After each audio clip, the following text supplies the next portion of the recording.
we were really hoping to see a moose. So with a place called Moose Pond on the trail, we figured that would be a good place to look for any. Right before we got to Moose Pond, however, there was movement to the right that caught my eye, and I soon realized that it was a baby moose, a calf. And I told the guys. We were excited, but I immediately thought, where is Mom?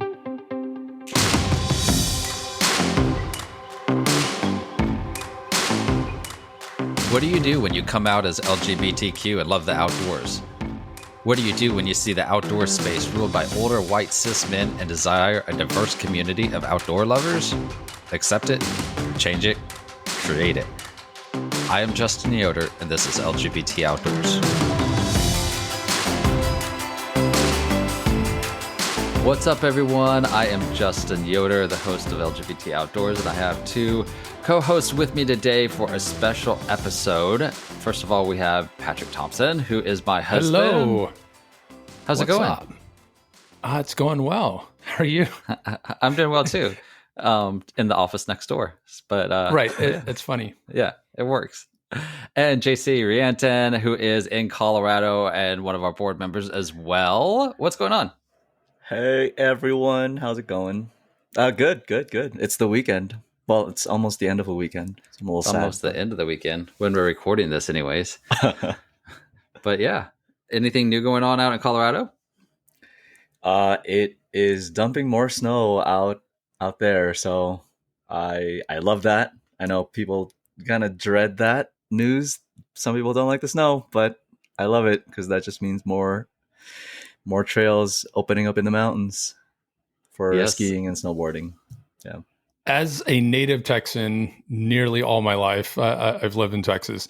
I like a good weekend of snow to where it just drops. It's cool. It's pretty. It's fun.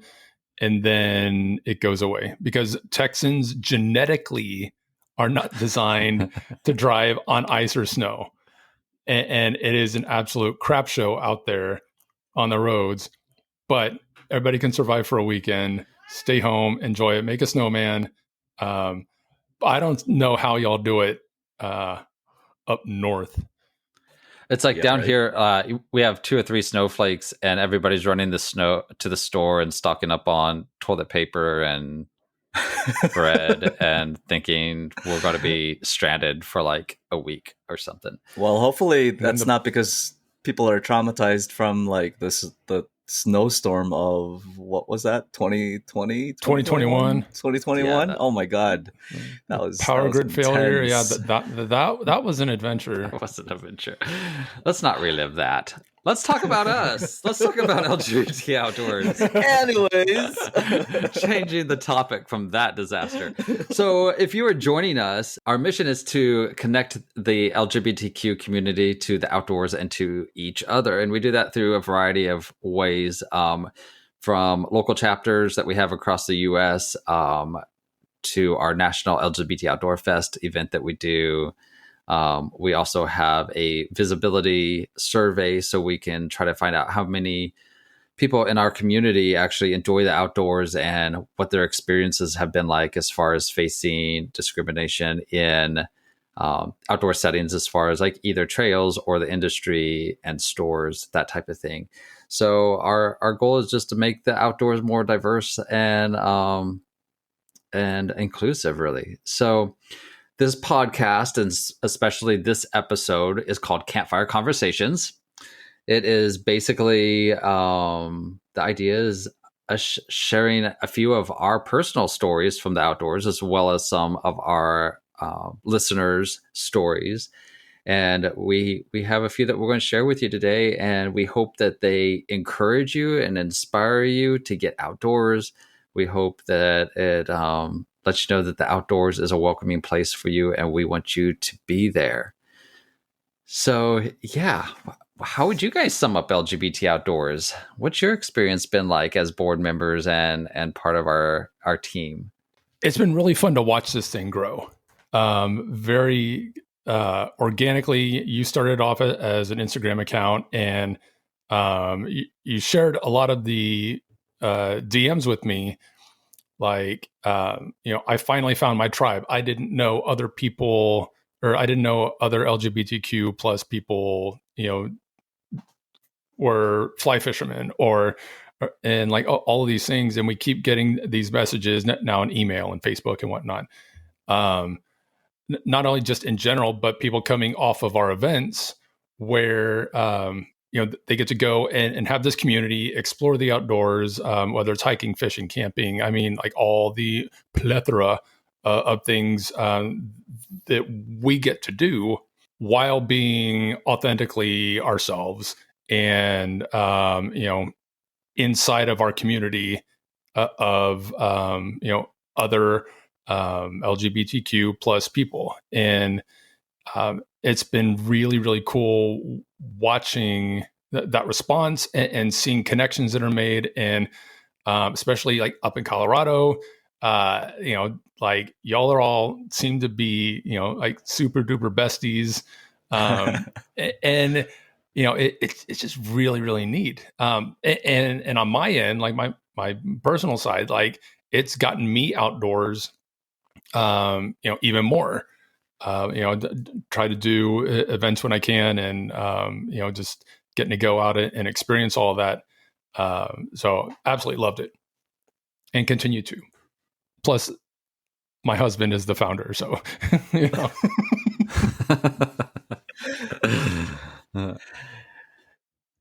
So for me, kind of coming from personal experience, I really had what I found unique about this group, right from the very first event I ever went, because there's already tons of meetup groups and all these other social like avenues that you can take to get to know other people in a new area, especially if you just move to a new city. What I found like so unique about this group from the very start, um, I felt like I just showed up and I didn't need to explain who I am and the things that I love and the who I am as a person. I felt understood right from the beginning. And I'll say that because, I mean, I feel like being an outdoorsy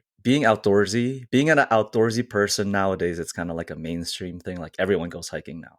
But at the time when I started hiking, in my circle of friends, I was the weird one that goes to the woods all the time. Like, what is there? Like, why does that guy keep going to like the woods on the weekends?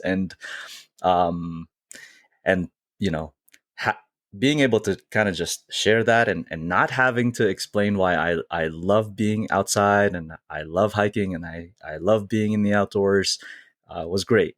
And on top of that, the fact that the people I'm getting to share that experience with are people in the LGBT community, who also I don't need to explain like why I am the way that I am. It's such a comforting feeling. You almost feel like it feels like home right from the very start. Um, and just last thing about that is, I'm at a point now where I've met so many people through the group. Everyone comes from all walks of life, and to try to imagine if there's any other way that I would have met these people if it weren't for our shared passion of the outdoors, being members of the LGBTQ plus community.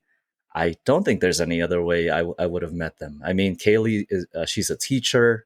Like I work in construction. There's tons of people in tech. Tons of people in the creative field. It's just everyone comes from everywhere, and I love how this group has really brought a lot of people together, with that same passion, and it's a lot of fun. And it's a lot of fun.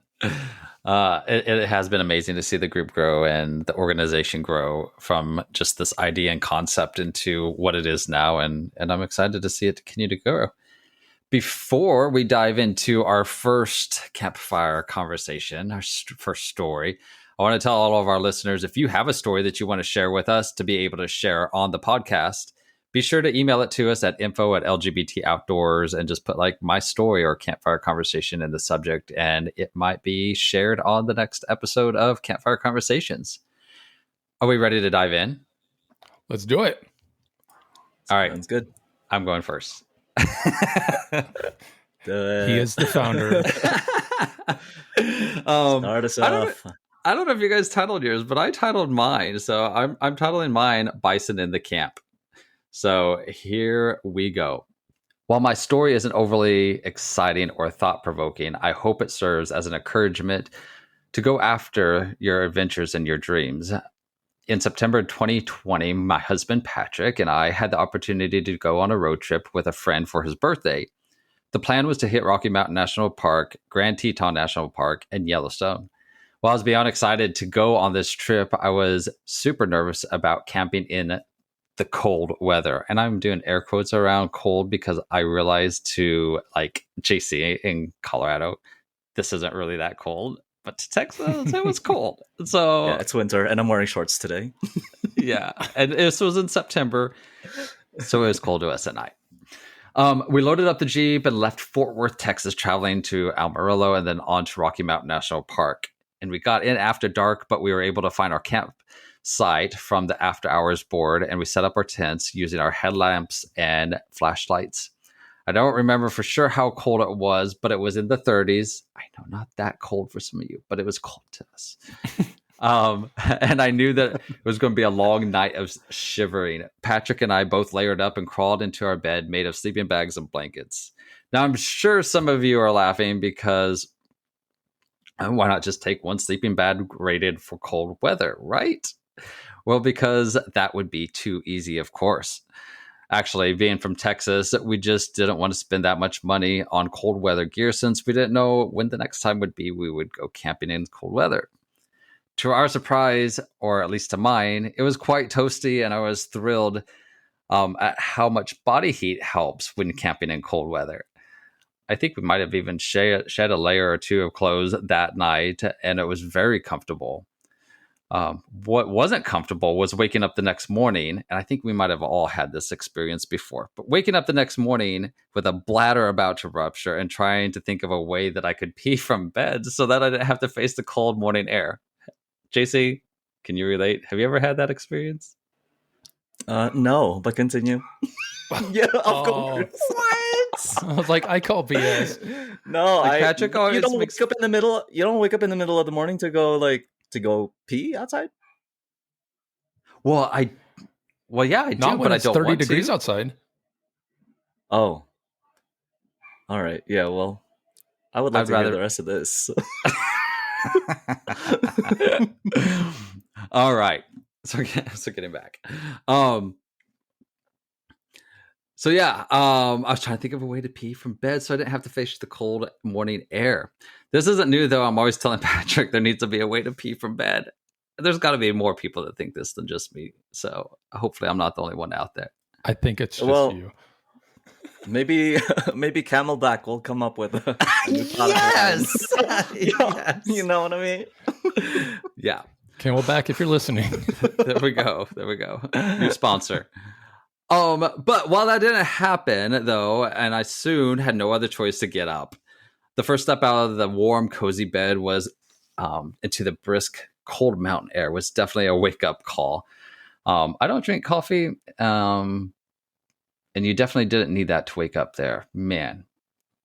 We spent the day exploring the park and wildlife when it was just unbelievable. The bull elk were in full rut, and we could hear them bugling all over the park. Herds of them just seemed to be everywhere, and we watched a herd of about 30 in an open field for a long time. The morning sun shimmered off of the bulls' racks as they chased the cows around.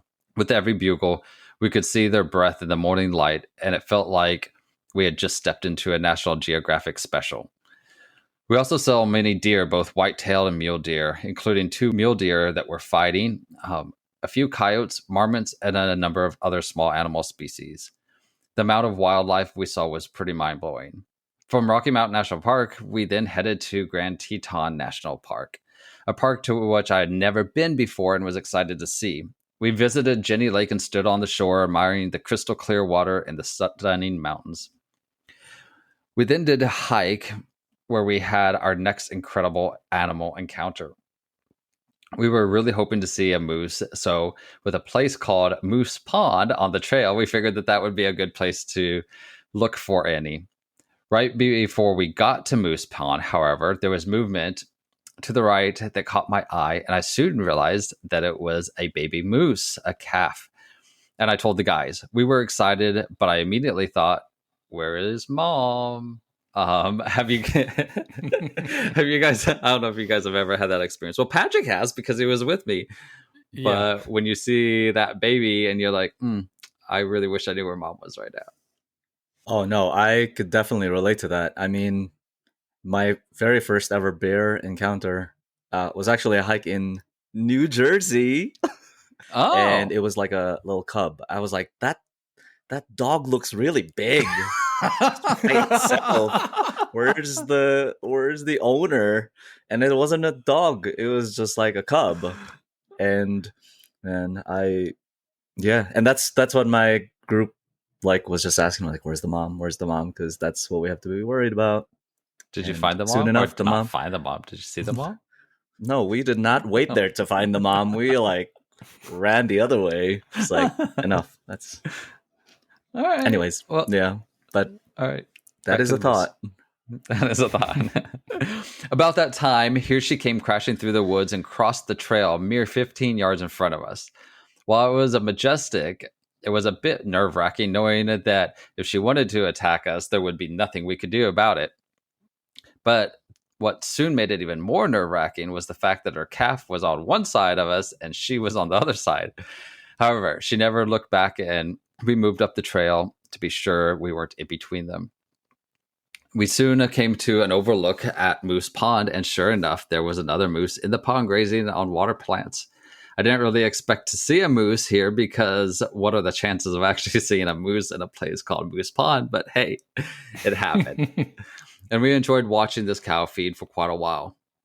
Just up the road about 30 miles is Yellowstone National Park, which is our nation's first national park.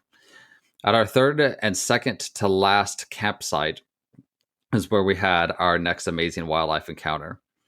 We got our tents up, campfire going, and cooked dinner.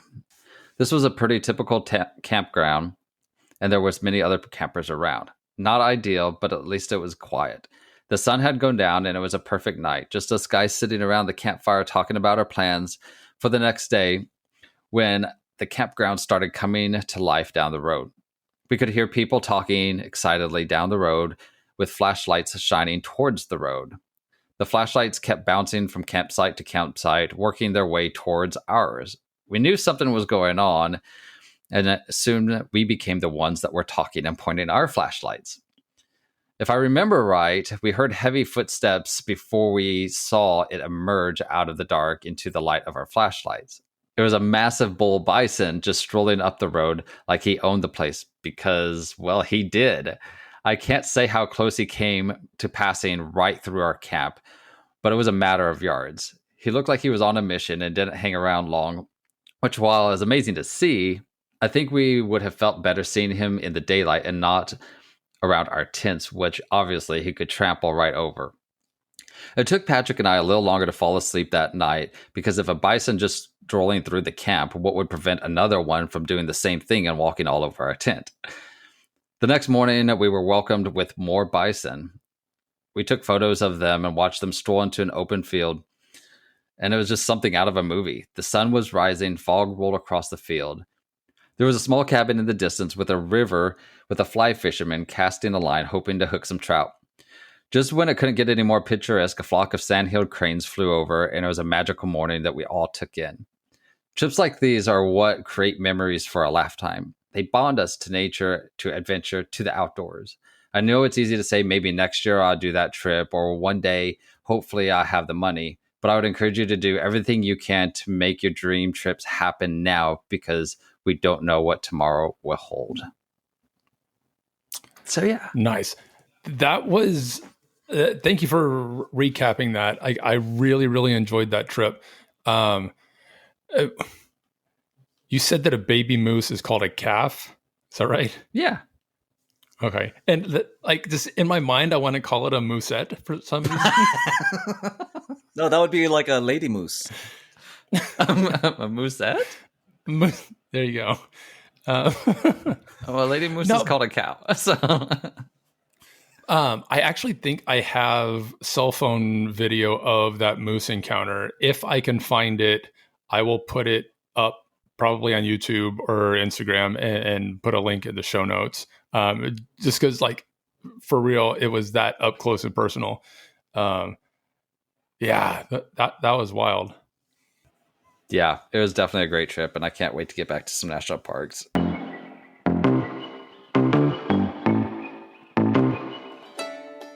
If you're looking for high-quality tents, sleeping bags, or backpacks at a price you can afford, well, look no further. We're proud to partner with Sierra Designs, a leading provider of innovative outdoor gear.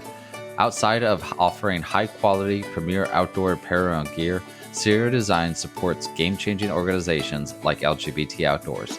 To learn more, visit their website, sierradesigns.com, and enter code LGBT Outdoors to receive 25% off your entire purchase. I couldn't believe, JC, you are in Colorado, but the amount of wildlife that we saw in Rocky Mountain National Park on that trip was really crazy. I never experienced anything like that other than doing safaris in Africa. But as far as like here in the US, that was the most wildlife I had ever seen on a trip. It was amazing. Yeah. I mean, even just seeing elk like in the downtown streets. I think that's still crazy to me. Estes Park. Estes Park right outside of Rocky Mountain. Yeah. And at the end, you brought up a really good point about, like, doing things now or doing things as soon as you can. Like, I'm a horrible procrastinator, and you're married to me. You understand this, Justin. I love you. I love you. I like you guys. When you, like, you're just okay, JC. But like, you can procrastinate, yourself out of, a potentially awesome trip or experience. So yeah, just freaking go do it. I've got that recorded, so now I can use that, right? One of the positive things I can take from, us, like the whole world going through COVID, is it really is kind of that mentality where you just don't know what tomorrow is going to bring. If there's something that you want to do it now. I apply that to my passion, like the things that I want to do. I feel like, and that's something that I'm learning, too. It's like you're always looking for the perfect time when it'll be the right time to start going all in your passion projects or whatever it is. And it's like, no, there's not going to be that perfect time. You just have to do it. Whatever it is that you want to do in life, just do it today. Yeah, definitely. All right, I am up next. This is a little bit about some fishing. My title, fishing. Fishing sounds too proper. But yes, I did title mine called Plenty of Fish. Not to be super cliche about it. I fish, but I am not a fisherman. I caught my first fish at maybe age 8. We were fishing for rainbow trout in a stream in Ruidoso, New Mexico. I can never pronounce that properly, but my grandparents used to live up there. Ruidoso, New Mexico, while visiting my grandparents. I had a cheap fishing rod, maybe like a $5 rod and reel combo from Walmart. I don't recall exactly the bait that we used, but it looked like a small red berry you'd see on a Christmas wreath. At the time, the art and technique of fishing had not really been explained to me very well. My baited hook was in the water, so that's a good start, right? My winning. That helps. Yeah. My brother and dad were both getting bites and managing to reel in a few trout. I was not. I was getting really, really salty about it. This went on for a bit, and I decided to cross the stream to try a new position. And I found this place on the opposite bank in front of this massive rock face in the sun, and anxiously waited for something to strike. I felt the tiniest nibble on my line, and I jerked the rod and reel so hard and so fast with a fish on the hook that it came flying out of the water, arced over my head, and hit the rock face behind me with this awesome splat. My God. Yes, winning again. If it's worth doing, it's worth overdoing. So nuanced fishing and quote unquote setting the hook be damned. I got my first fish. In my mind, there was applause. And lights, like a big light show Yes. going on too. Yeah. Pyro is amazing. Fast forward through many years of fishing catfish at my other grandparents' stocked pond near their house in Belleville, Texas, which is about halfway between Houston and Austin. We tried so many different baits: worms, bacon, stink bait, grapes. Seasonally, all these baits worked really well, and I always had a blast here. My brother and I were staying with my grandparents for the week, and we came home with a stringer of catfish, having no clue how they transition from catfish to dinner. My grandmother on my mom's side, who was the most kind, gentle, and soft person I knew, took the fish from us and laid the still moving fish on a cinder block and bashed their heads in with a hammer. Now, that's graphic. I now know that there are better ways to dispatch a fish, but this was a moment of grandmother badassery that I didn't expect and I won't forget. Several years later, I met Justin. Through our relationship, we started digging into fishing, and for the most part, we've been wildly unsuccessful in and around Dallas. It seems like what? It's not your fault. Why is there no fish. good place? Like, there's no good place, or what is it? It depends on who you ask. Like, just the places that we go around here all have like this Dallas attitude and don't want to be anywhere near us. Maybe I shouldn't say that. The fish have Dalitude? Yes. Oh. That's okay. But at the time, it seemed that our luck only exists outside of Texas. Now, during our honeymoon in Puerto Vallarta, take two. During our honeymoon in Puerto Vallarta, we went offshore fishing. The boat captain had huge rods and laughably large lures, which I had never seen before. We both ended up catching about 8 amberjacks. And while I don't have a lot to compare them to, these guys put up a fight. Forget the gym, fish amberjacks. Now, Justin and I have had some great success at his brother's and sister-in-law's pond in Missouri. We had spent a few mornings turkey hunting and hoped to offset our lack of bird with a stringer of catfish. I think we caught about 9 on this recent trip and shared a glorious meal with his brother and sister-in-law. The fish is good. The time outdoors is great. But what I've gotten out of fishing is memories, family, legit quality time that somehow hits deeper than most activities.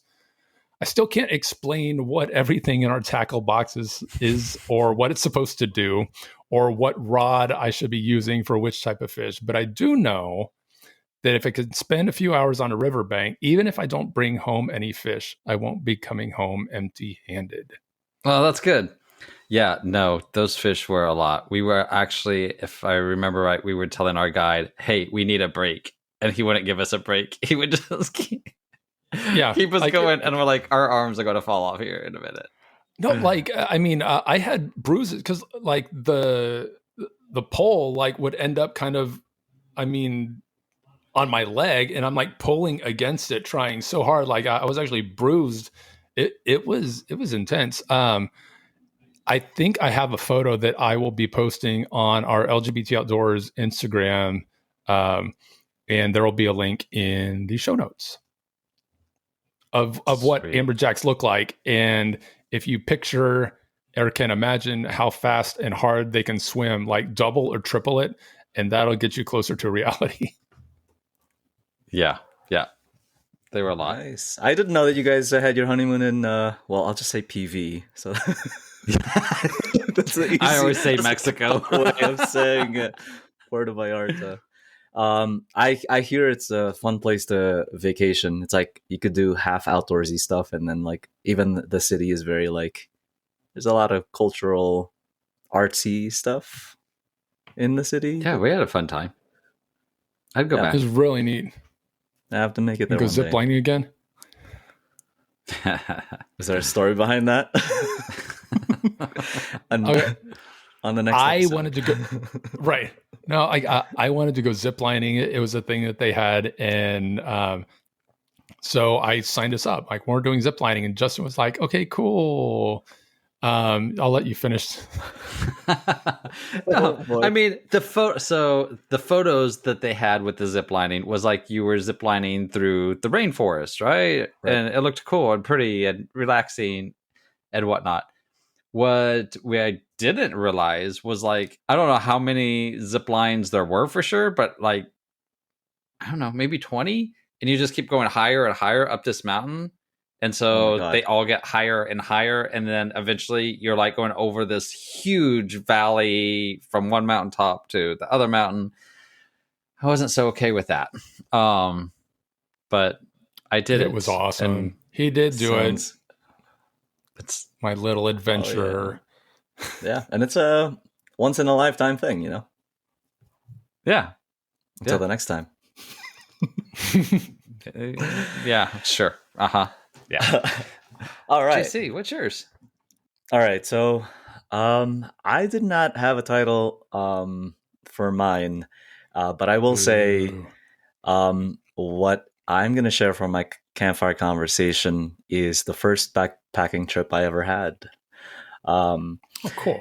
And you know, for people that ask, I always talk about how the outdoors has always become part of like my coming out story and like my self acceptance, and this is a little bit of part of that.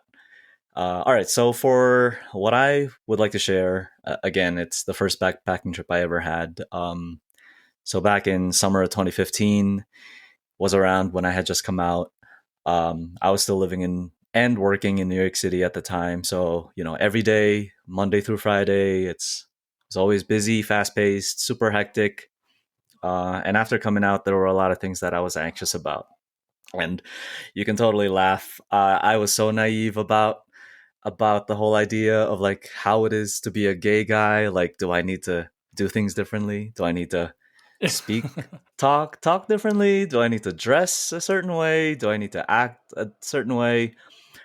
Culturally in the Philippines where I'm from, my idea of like someone who's gay, it's like you kind of dress differently, you put makeup on, and a lot of those things I just couldn't really imagine myself doing. So when I finally came out and knew that this was kind of like my journey, that was kind of just like a block for me to you know kind of imagine myself in that regard. So I felt pretty overwhelmed.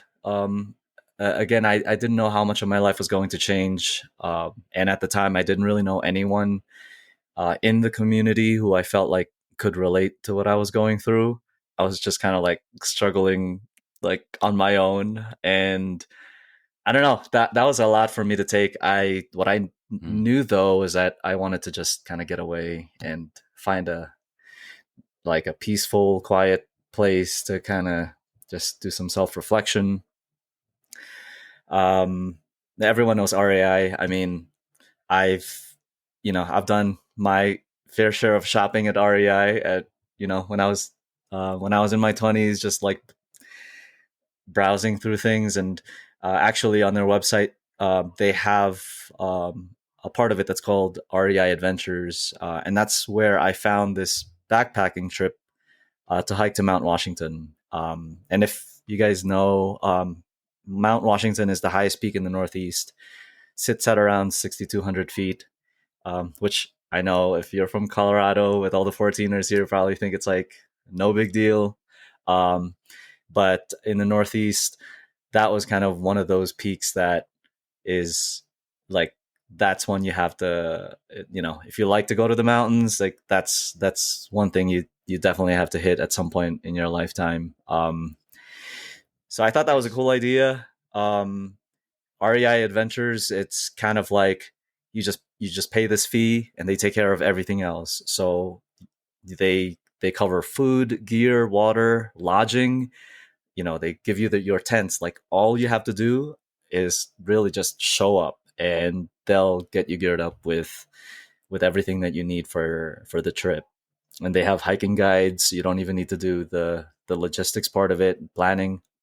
So I thought that was kind of easy, because at the time um, I was just getting into the outdoors, but I didn't know everything about what I needed to prepare to backpack. So they had everything, which made it easy for me. Uh, I went on my own. I met my hiking group, just like a random group of people who also signed up for this event. There were like a couple that they were there for their honeymoon. There were like two close friends who wanted to do something fun together, so they just planned to go together on this trip.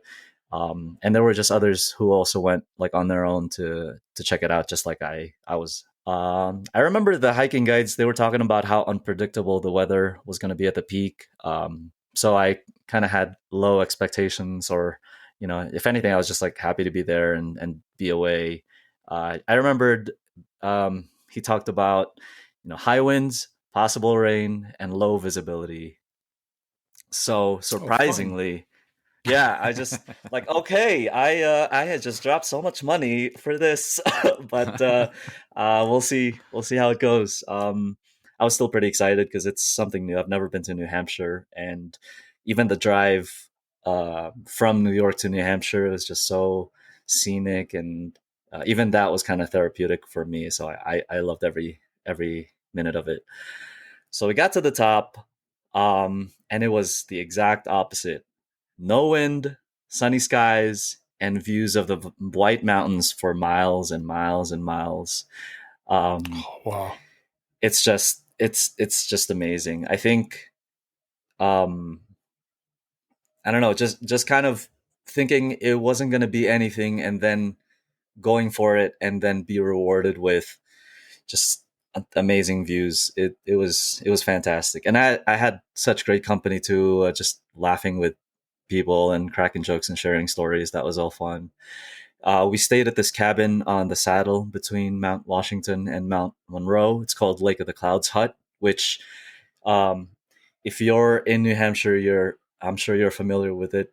It's just one of those cabins that are up top. That's self-sustained. Like, it's got solar panels that power the cabin, and you have folks that come up from like the foothills to the top that bring like fresh eggs and like meats and all this stuff that they Oh, cool. they they kind of tie onto these planks, and then they carry those planks like backpacks and hike up to the cabin, and that's how they feed people there. So you get to have like hot food, like nice, really nice breakfast at that cabin. It was a fantastic time. So on top of that, I mean, I had, again, I was on my own. I kind of had free reign to do whatever I want after we set up at the cabin for the night, and I was just like watching the sunset over the mountains. I don't know. That was the first time I ever felt like, like I'm gonna be okay. Like, it's gonna be Mm, fine. Like, I did this thing that my family thought was like a risky thing. Like, you better call us every night, like that you didn't die on this right. hike that you're doing with strangers you met online. And I'm like, it's gonna be fine. And I don't know. It just I watched the sunset, and it was just like this beautiful like sunset. It just covered the whole sky in orange, and it was just so beautiful, and it lasted less than a minute. And that made me think about how brief life really is, and how it could really just, if you don't make it happen for if I didn't make it this happen for myself now, and really and wait and still be fearful of what the future will bring, like I'm gonna miss out on so many experiences. So I I don't know. I just watched this guy and I was like, this is gonna be I'm gonna be just fine. That was a pretty epic experience for me. Sounds like And it. we just kept going for a while, and I came home. I think my biggest takeaway from that trip is to take chances. Again, going back to what the guides were saying in the beginning, forecast wasn't that great, but we went anyway, just to find out ourselves what it would really be like, and we were rewarded by an amazing experience. When I came home from that trip, I had a lot less fear of the unknown. I think that gave me the courage to not only accept who I am, but like embrace who I am. I've come to realize I didn't really need to change anything about myself, about how I presented myself to the world, because it was always about just being authentic. And the way I speak is the way I speak. And the way I act is the way I act. And this is me as a gay man. Just this is me as the person I have always been, but happier, because now I know myself even more. I put myself out there, and you know, again, finding this group just kind of put it all in perspective for me, like kind of big picture, and being able to see how that relates to other people's stories of how they they've felt that type of connection with nature, and how they've used that as a healthy outlet to find themselves. That's kind of why I love being outdoors. I always feel like every time I go outside, I go on a hike, I always come back home like a better version of me, because that was my opportunity to when I'm outside, it's when I shed all my doubts, all my insecurities, all my fears, all the things that I guess I take on during the week, all the stresses of life. You go outdoors and get a reminder of just how beautiful life is. I just love that. And so I go every weekend as much as I can. So that's my first ever backpacking trip, which really I will always remember, just because of how much it meant to me. I'm planning on going back there, because now we do have a chapter in New Hampshire, and I'm excited to visit and see how it is over there. Um, and another takeaway: wear synthetic, because at the time I only had everything cotton, and that that was a bad mistake. You sweat a lot on backpacking trips, and you pick up a lot of sweat, and so I've learned over time it's better to wear synthetic, and and that's it. That was my own personal That's awesome. story. Yeah, and like that's stuff that Question? like you learn, trial and error sometimes, and you have your error and and hope you learn from it. Yeah, Thank you very much for sharing that. That was really cool. yeah, of course. So I hope that our listeners, if anything, they get out of this episode, they can be cool stories and fun stories, but I think overall, I hope that it challenges them to go ahead and get outdoors, do the trips that they're wanting to do, and also, I think that we can be impacted in ways that we never thought. JC went on his first hike, and now he's an avid outdoors person. That knows a ton about the outdoors and leading trips and doing great things out in Colorado. So get out there, make the most of it, enjoy the trails, enjoy the outdoors. Even if you live in the city, like that's one of the big things that I hear so often is like, well, I live in the city. Well, we live in the Dallas-Fort Worth area, and there are so many parks and trails and things that we can do around here, and kayaking and just getting out there. So Don't make excuses. Just get out there and do it, right? Yep. That's what I say. That's awesome. So, listeners, if you have a campfire conversation that you would like to submit to us, you can, again, email it to us at info@lgbtoutdoors and put Campfire Conversation in the subject. And we hope that someday we might run into you on the trail. But until next time, get out there. Thank you again for joining us this week. Follow us on Instagram at LGBT Outdoors and join the community at facebook.com/groups/LGBT Outdoors. Become a partner by joining our Patreon, where you'll gain access to monthly bonus stories and exclusive content. For more information on today's episode, check out the show notes. For information about LGBT Outdoors, LGBT Outdoor Fest, local chapters, or to sign up for our newsletter, visit lgbtoutdoors.com. And if you're enjoying the show, please rate, review, and follow wherever you listen to podcasts.